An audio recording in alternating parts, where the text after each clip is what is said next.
पिछले वीडियो में हमने एथर के सब्सक्रिप्शन प्लान्स के बारे में बात की थी, जिसमें कि काफी सारे लोगों के कमेंट आए थे कि ये स्कूटर काफी ज्यादा महंगी है और इसके सब्सक्रिप्शन प्लान्स भी महंगे हैं और आने वाले टाइम पे इन प्लान्स की प्राइस इंक्रीज हो सकती है जब ग्रिड चार्जिंग स्टेशंस फ्री नहीं रहेंगे। तो इस वीडियो में एथर 450X की अल्टरनेटिव टीवीएस iQube की कॉस्ट ऑफ ओनरशिप पर बात करने वाले। सो फ्रेंड्स, मैं हूं पार्थ पटेल, आप देख रहे हैं इलेक्ट्रीफाई इंडिया। तो लेट्स इलेक्ट्रीफाई।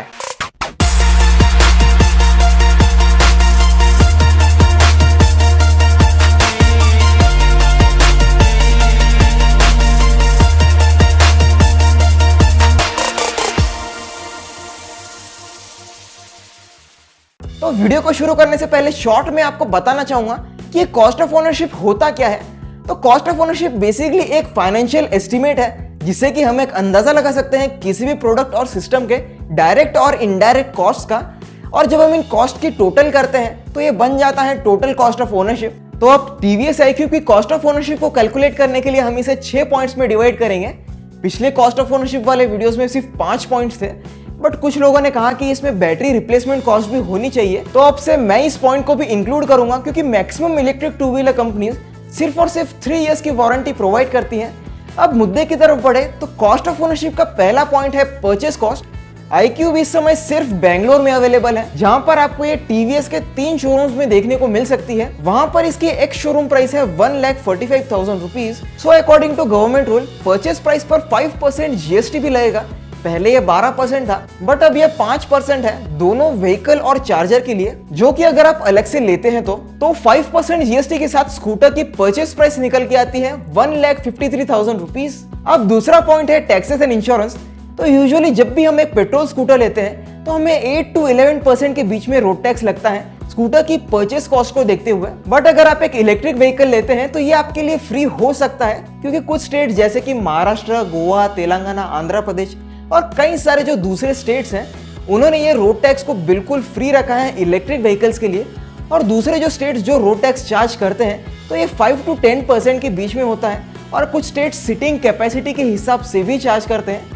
तो मैं यहाँ पे परसेंट के हिसाब से पकड़ता हूँ क्योंकि ये प्राइस मॉडल में आपको टैक्स थोड़ा सा ज्यादा देना पड़ता है। तो 5 to 10% के बीच में यहाँ पे एवरेज 7.5% पकड़ता हूँ। तो अब स्कूटर की प्राइस निकल के आती है 1,65,000 रुपीज। स्कूटर के रजिस्ट्रेशन की बात करें तो ये all over India electric vehicles के लिए बिल्कुल फ्री है। और मैं यहाँ पे नंबर प्लेट की कॉस्ट भी ऐड करना चाहूंगा, जो कि अराउंड 300 रुपीज होती है। अब आगे बढ़ते हुए इंश्योरेंस की बात करें तो 1,000 रुपीज पर ईयर के हिसाब से पड़ेगा, तो 5 साल का हो गया 5,000 रुपए। तो फाइनली स्कूटर की ऑन रोड प्राइस निकल के आती है 1.7 लाख रुपीज। अब अगले पॉइंट की तरफ बढ़े तो यह है फ्यूल कॉस्ट, और इसे फ्यूल कॉस्ट की वजह से इलेक्ट्रिक व्हीकल्स को चलाना काफी ज्यादा सस्ता पड़ता है।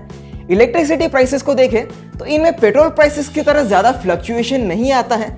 आने वाले टाइम पे पेट्रोल की प्राइसेस 100 रुपीज पर लीटर के भी आगे चली जाएगी और फ्यूचर में बढ़ती रहेगी। बट अगर इलेक्ट्रिसिटी प्राइसेस को देखें तो इनमें स्लाइट फ्लक्चुएशन आता है ऑलमोस्ट 2 से 3 पैसे का। तो फ्यूल कॉस्ट को कैलकुलेट करने से पहले मैं कह दूं कि इंडिया में एवरेज इलेक्ट्रिसिटी रेट है 6.5 रुपीज पर यूनिट। सो स्कूटर में आपको 2.25 किलोवाट आवर्स का लिथियम आयन बैटरी पैक देखने को मिलता है, जो कि 3 मॉड्यूल्स में आता है। तो अगर आप स्कूटर को 0 to 100 फुल चार्ज करते हैं तो इंक्लूडिंग 10% चार्जिंग लॉस आपको 2.47 किलोवाट आवर्स की एनर्जी लगेगी फुल चार्ज करने के लिए। बट मैं डेली यूज के लिए स्कूटर को फुल चार्ज करना रेकमेंड नहीं करूंगा।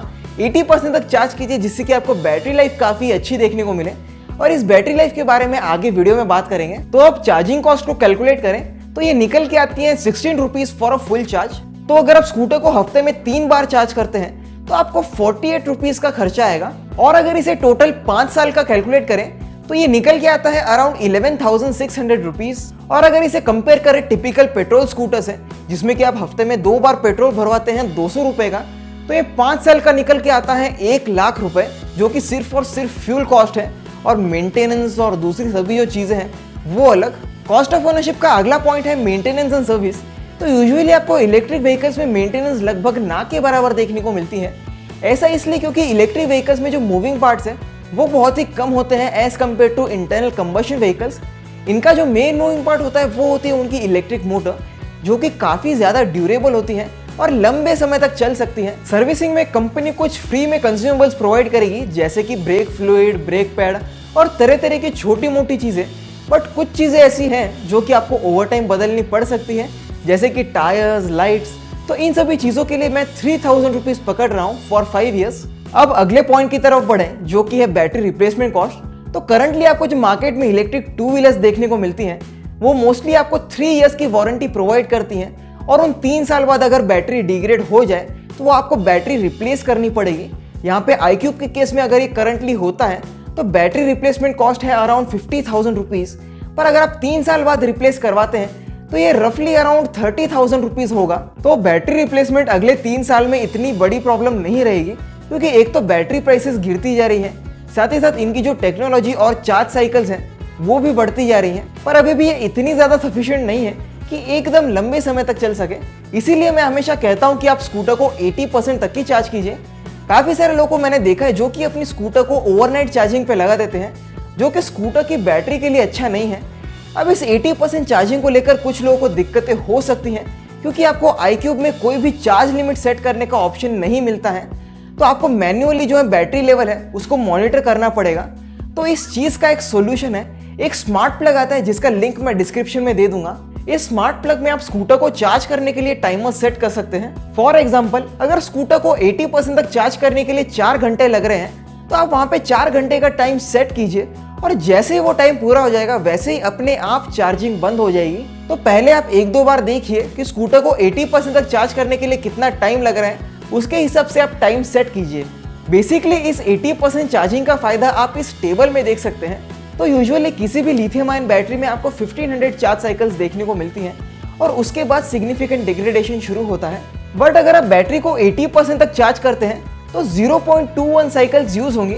अगर ये चार्ज साइकिल्स 0.21 की जगह 0.5 तक भी गया तो फिर भी आपको बैटरी लाइफ डबल देखने को मिलेगी, यानी कि जो बैटरी 3 से 4 साल तक चलती है वो 6 से 8 साल तक चलेगी अगर आप 15 to 20% कम चार्ज करते हैं। तो आगे बढ़ते हुए कॉस्ट ऑफ ओनरशिप का आखिरी पॉइंट है डेप्रिसिएशन, यानी कि जब आप स्कूटर को 5 साल बाद बेचेंगे तो आपको कितने पैसे वापस मिलेंगे। तो ये यूजुअली किसी भी व्हीकल के लिए 50% होता है, बट इलेक्ट्रिक व्हीकल में इसे थोड़ा सा डिफरेंटली कैलकुलेट किया जाता है। बैटरी की जितनी ओरिजिनल कैपेसिटी बची हुई है उसके हिसाब से आपको डेप्रिसिएशन देखने को मिलता है। इसलिए मैं हमेशा कहता हूँ कि आप बैटरी को 80% तक ही चार्ज कीजिए, जिससे कि आपको बैटरी लाइफ काफ़ी अच्छी देखने को मिले और इनडायरेक्टली डेप्रिसिएशन भी कम हो। तो मैं यहाँ पे 5 साल के लिए 50% डेप्रिसिएशन पकड़ रहा हूँ। ये आपके लिए थोड़ा सा कम या ज़्यादा भी हो सकता है। और हाँ, मैं एक चीज़ कहना तो भूल गया कि आप इस स्कूटर के लिए सब्सक्रिप्शन प्लान्स भी ले सकते हैं। इन प्लान्स को लेना बिल्कुल भी कंपलसरी नहीं है, पर अगर आप ये लेते हैं तो ये आपको मैक्सिमम 900 रुपीज़ पर ईयर पड़ेगा, जिसे कि मैं कॉस्ट ऑफ ओनरशिप में इंक्लूड करना चाहूँगा। अब आखिर में टोटल कॉस्ट ऑफ ओनरशिप को कैलकुलेट करें तो ये निकल के आता है अराउंड 65,900 रुपीज़ 5 साल के लिए। ये थोड़ा सा कम या ज़्यादा हो सकता है आपके एरिया में इलेक्ट्रिसिटी रेट के हिसाब से, आपकी ड्राइविंग हैबिट्स के हिसाब से और कई सारी दूसरी छोटी छोटी चीज़ों के हिसाब से। पर इसमें देखने वाली बात यह है कि मैंने इसमें सब्सिडी की कॉस्ट इंक्लूड नहीं की है। तो दोस्तों, यही है TVS iQube इलेक्ट्रिक स्कूटर का टोटल कॉस्ट ऑफ ओनरशिप। उम्मीद करता हूँ कि आपको वीडियो पसंद आया होगा। अगर आपको कुछ सवाल सुझाव तो कमेंट करना बिल्कुल मत भूलना। अगर आपने अभी तक वीडियो को लाइक नहीं किया तो लाइक कर दो, चैनल को सब्सक्राइब करो, जिससे कि आपको ऐसे ही इलेक्ट्रिक व्हीकल से रिलेटेड वीडियोस मिलती रहे हिंदी में। सो फ्रेंड्स, मैं हूं पार्थ पटेल। जय हिंद, वंदे मातरम।